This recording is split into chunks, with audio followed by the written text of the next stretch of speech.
कि इस बार पार्लियामेंट में मैं जोर शोर से आवाज को उठाऊंगा कि कसरत महात्मा कसरत जयंती पे राष्ट्रीय विकास होना चाहिए। साथ साथ मैं आपको ये भी कहना चाहता हूँ, आज आप हजारों संख्या में आप जुटे हो और आप भरोसा करके यहाँ आए हो।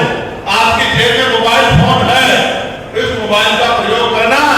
आपकी विधानसभा में, आपके जिले में आपके रिश्तेदार रहते हैं, दोस्त रहते हैं, सहयोगी रहते हैं, कई बेटी कि हमें इस बार जगाधरी से एक किसान समेले के बेटे को विधानसभा में चुन के भेजना है।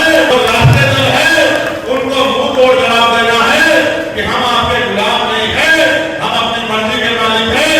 अगर हमारी हिस्सेदारी नहीं दोगे तो हम अपने वोट से अपनी हिस्सेदारी ले लेंगे। इसी बात को आपके सामने कहना चाहता हूँ और नौजवानों को कुछ संदेश कहूँ, क्या बताओ, कुछ का काम करोगे नहीं करोगे बताओ। तो 8 घंटे घर से आने के लिए निकालते हो, 1 घंटा ऐसे निकालना, 6-7 दिन का समय है। जब ये जाएंगे और ऐसे लोग आएंगे तभी आपका भला हो।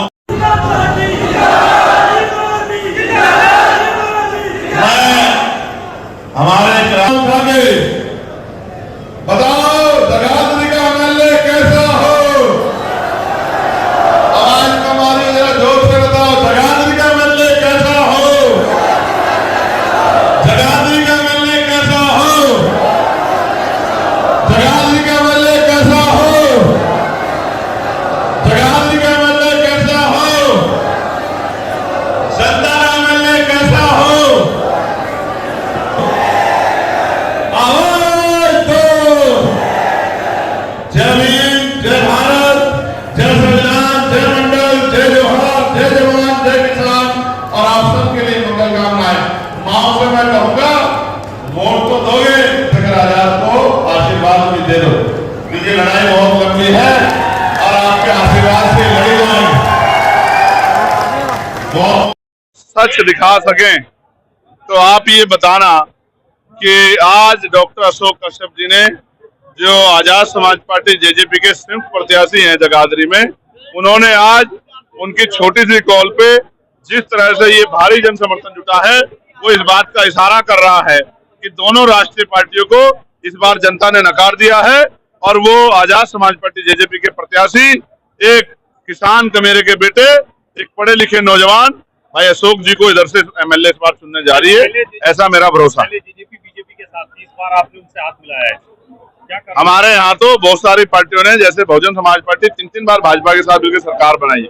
ये आफ्टर जो है इलेक्शन जो अलायंस बनते हैं वो परमानेंट अलायंस नहीं होते, और हमने उनसे जब बातचीत की, पहले दौर में यही बातचीत हुई कि दोबारा वो इस तरह की गलती, उन्होंने भी एक्सेप्ट किया कि उनसे गलती हुई है, दोबारा इस तरह की वो चर्चा में नहीं जाएंगे। हम अपनी ताकत बना रहे हैं, जब हमारे एमएलए जीत के आएंगे तो हम सरकार बनाने का दावा पेश करेंगे। गुलाम है लोग उनके। अगर आपने अपना चैनल खोल लिया है तो ये कहा जाए कि आप किसी दूसरे के चैनल का नुकसान कर रहे हैं। जो जैसी मेहनत करेगा समाज उसको वैसा समर्थन देगा। कोई जबरदस्ती किसी को छीनता क्या? वो ये कहना चाहता है कि समाज के लोग बेवकूफ हैं, कम पढ़े लिखे हैं। समाज के लोगों को समझ आता है कि उनके लड़ाई कौन लड़ रहा है और उनसे सिर्फ वोट का रिश्ता कौन रुक रहा है।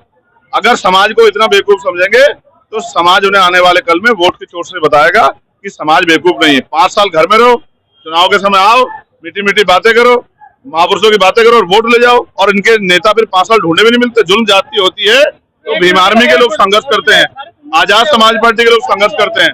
तो भीम आर्मी आजाद समाज पार्टी के लोगों ने अपनी मेहनत से बल तैयार किया है कि जन समर्थन उनके पक्ष में है।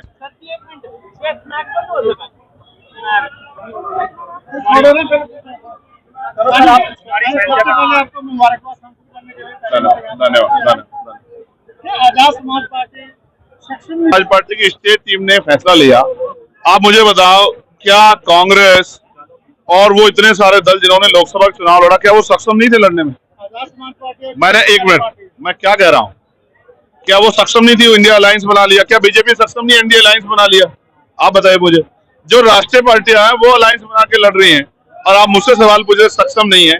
मैं आपको फिर ये कहता हूँ कि ये पार्टी के स्टेट टीम का फैसला है, उनके फैसले का हमें, ये लोकतंत्र है, उनके फैसले का हमें स्वागत करना चाहिए और मीडिया को भी स्वागत करना चाहिए। क्या मैं किसी एक मीडिया के साथी को बाइट देके औरों को नहीं देता तो ये मीडिया का अपमान होता नहीं होता? इसलिए मैं मुद्दे पे आता हूँ। आजाद समाज पार्टी जेजेपी मुद्दों के आधार पर चुनाव लड़ रही है और जनता का समर्थन उनके साथ। आपको नहीं लगता चंद्रशेखर जी कुमारी शैलजा को जिस तरह से कांग्रेस में सीएम फेस बनने से रोका गया या उनका अपमान? उसका हिसाब जो है हमारा समाज वो वोट के चोट से उनको देगा। धन्यवाद सर आपका।